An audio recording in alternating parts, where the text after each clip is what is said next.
बाळासाहेब बाबासाहेब कराळे, राहणार जोहरवाडी, तालुका पाथर्डी, जिल्हा अहिल्यानगर.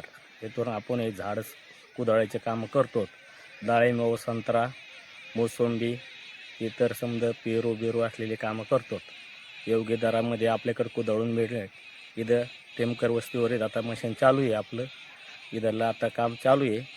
मुळं काय कोणाला पाहिजे असलं तर कॉन्टॅक्ट नंबर 9607103512 कॉन्टॅक्ट करा. काय कामाबाबतीत योग्य दरात काम मिळेल. आपण लांब लांब कामं करतो. संत्रा डाळिंब याच्या बाबतीत काही नाही. कुठले माणसं आपल्याला फोन करतात कार्यकर्ते, आणि आपण सांगताना बी सांगितलं तर 8 दिवस थांबत आपल्यासाठी थांबतात. कामाची क्वालिटी आहे आपल्या, त्याच्यामुळं काहीच अडचण नाही कुठं बी कामासाठी. अजून आपण रिंग बांधकाम व पाण्याच्या टाक्या हे योग्य दरात करून मिळतं आपल्याकडे बी. रिंगाची बी कामं चालू असतात आपले बी. कुठे बी असो काम, रिंग टाकी बोर हे समजे आपल्याकडे कॉन्टॅक्ट नंबर भेटते, समजे लागेल ते काम करतो.